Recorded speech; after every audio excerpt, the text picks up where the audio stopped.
From town seeing Ellie Brown having a pity party in the supermarket restroom. Everyone else pitied her enough. Poor little Ellie. Her dad stroked out on the job, and she dropped out of med school to come home and help her sister take care of him.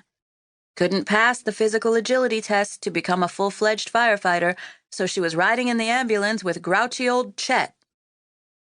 With one last wipe, Ellie blinked at herself in the mirror.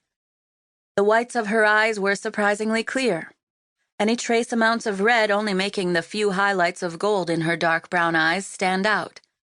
Thankfully, she'd put on waterproof mascara that morning.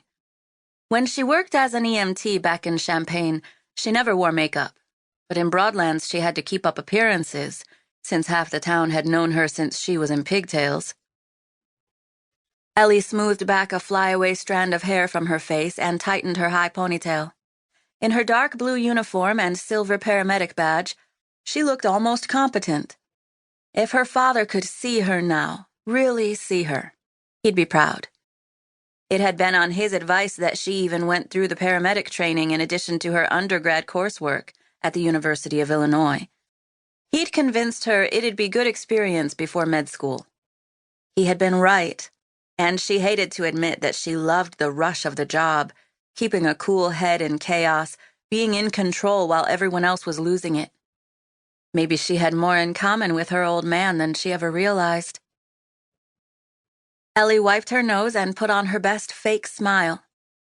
Too many teeth, and it didn't touch her eyes, but it should be good enough to fool old Chet. Pausing to aim, she tossed the crumpled towels into the trash can by the door and pumped her fist when they made it on the first try. Yes, she was going to pull it together and get through another 24-hour shift. First things first, she and Chet had better get back to the station with the groceries. There were 8 hungry guys waiting there, and today was her day to feed them. They ranged in age from 22 to 50, but Ellie still called them the boys in her head, just like her father always did. Chief Brown always said the reason God never gave him sons was that he already had a firehouse full of them. A knock sounded, and the door opened a crack. "Hey, Ellie, you in there? The ice cream is melting. We should probably get back." Ice cream. Yeah, she'd promised to make her mom's dump cake for dessert tonight. Dump cake was never any good without a big scoop of ice cream on top. Maybe she could convince Chet to use the siren to get them back to Broadlands before the ice cream was nothing more than mush. "Sorry, I'm coming." Ellie squeezed in one more glance at the mirror and then opened the heavy maroon door. Chet stood on the other side, nearly a foot taller than Ellie, his once black hair now silver. She had to pull back when she nearly collided into his chest. "You feeling okay, Elle?" Chet pulled out the old nickname her father had always used for her as a child, L for Ellie and M for Amelia. He used to joke that the reason he and Ellie's mom stopped having kids after 2 was because Frances Brown refused to name additional children N, O, and P. "Yeah, I'm fine. Sorry.